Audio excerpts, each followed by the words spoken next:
Pour le début de notre aventure dans la radio, nous avons participé au concours Une fois, une voix. Thomas. Pendant quelques semaines, nous avons essayé de mener à bien ce projet pour qu'il nous ressemble et que notre message passe au mieux. Nous y avons mis toute notre énergie et celle-ci a payé, puisque nous avons gagné le prix spécial. Ce fut vraiment une très bonne expérience. Quentin et Diego, un petit mot par rapport au concours Une fois, une voix. C'est un concours qui a été assez intéressant parce qu'on a l'habitude de travailler plus sur des contenus qu'on va mettre en ligne, mais pas documentaires. C'est plus des émissions un peu rigolotes, un peu conviviales. Et donc là, on a carrément pu voir le travail de recherche surtout qu'on pouvait réaliser en documentaire. Et rencontrer des gens aussi avec qui qu'on a interrogé, avec qui ça a été sympa et qui eux nous avaient donné leur expérience, qui nous avaient fait quelque part un peu confiance aussi. Je trouve que ça a été quand même une expérience assez enrichissante. Les mots que je choisirais, ça serait lutte et originalité. Pourquoi originalité ? Puisque ça nous arrive, comme l'a dit Diego, on est plutôt sur du contenu humoristique entre guillemets, des émissions de détente où on se prend pas trop la tête à l'écriture. Et là, c'est un peu original de faire un documentaire sur la lutte contre le sexisme et contre les inégalités entre hommes et femmes, et de pouvoir donner aux gens une ouverture d'esprit en ayant un point de vue masculin et un point de vue féminin sur le sexisme et tout ce qui est inégalité dans la société. Et le sujet, dès le départ, le travail des femmes, est-ce que ça vous parlait ? J'avoue que je voyais plus moi les inégalités au travail, mais pas forcément le fait qu'une femme pouvait avoir une double, voire une triple vie. Ça m'a du coup bien enrichi, bien appris ce fait. Comment vous avez réagi à l'annonce du palmarès et donc à l'annonce de la mention spéciale du jury pour votre podcast ?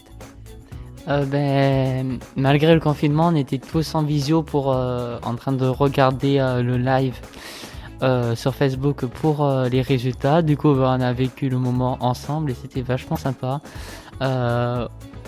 On n'y croyait pas trop et on a été vraiment heureux et surpris.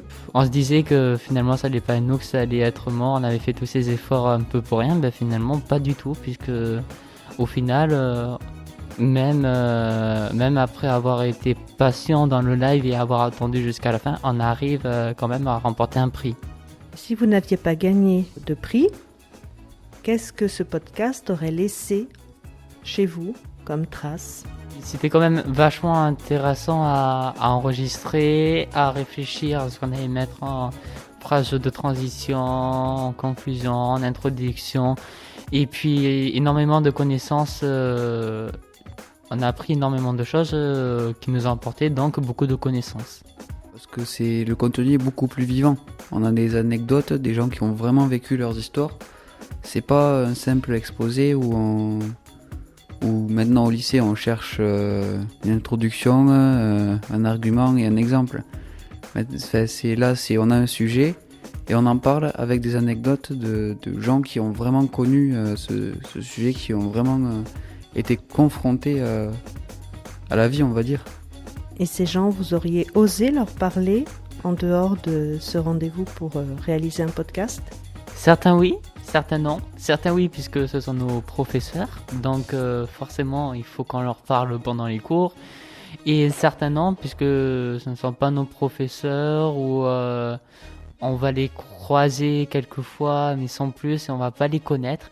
Et là, directement, en faisant ce reportage, on apprend qui ils sont vraiment.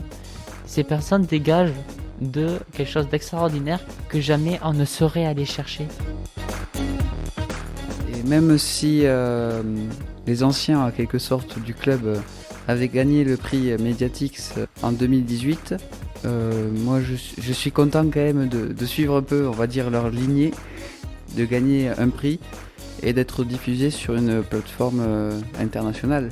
Et disons que ça change de notre petit site à nous, bien un bloc radio qui nous appartient bien. Non, là on va toucher un public extrêmement large qui va pouvoir écouter, tout simplement de nouvelles choses, apprendre également à nous connaître et peut-être pas leur donner envie de découvrir plus de nos contenus. Donc c'est génial. Lou? Donc en effet, travailler sur ce documentaire, ça a été vraiment une très bonne expérience. Tout d'abord même pour notre équipe du Club Radio, parce qu'on a l'habitude de faire des émissions, bien évidemment tous ensemble, mais où chacun travaille sur sa chronique personnellement.